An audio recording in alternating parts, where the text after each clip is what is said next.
Target outranking share. This is an awesome objective if you're very competitive.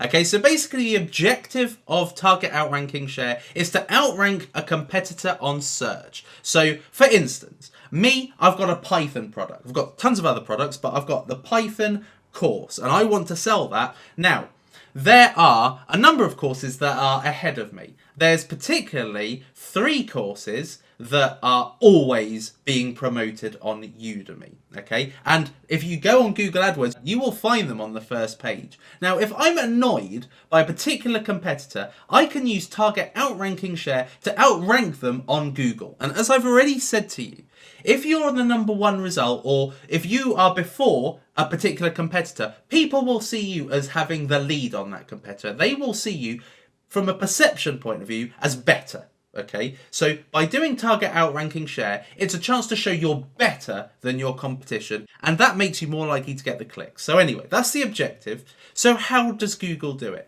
You tell Google the domain that you want to outrank. So you have to put the URL of the product that you want to outrank, and Google will raise and lower your bid to outrank your competitor.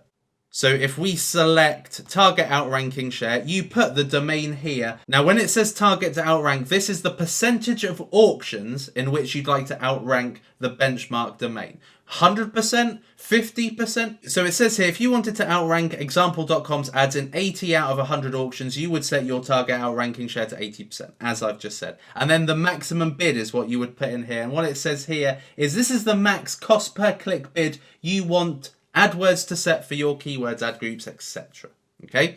Now, there are some disadvantages, but before I tell you those, why would you want to do this? Really to gain market share through more visibility. Okay, you're number 1, you outrank them. You get more market share because you're more visible. You are perceived as the number 1 out of the 2.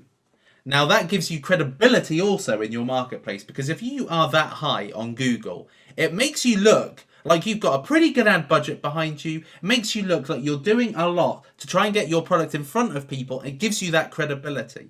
You know, when you look on Google, when you look at the ads, you naturally assume that anybody that's got the ad next to their product, you think you must have a big budget because you're showing in front of me. You know, Google AdWords aren't cheap. So it means that you're serious. Okay, so that's a credibility that you get when you are ahead of your competition.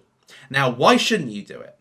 It could be very expensive. Now, the reason why is because if your competitor is savvy about you, once they see that you're ahead of them, they will try and outrank you. They may use target outranking share to outrank you. And if they do that, what does that mean? That means that you are going to constantly be trying to outrank each other and paying as much as you can for the keywords in order to be ahead.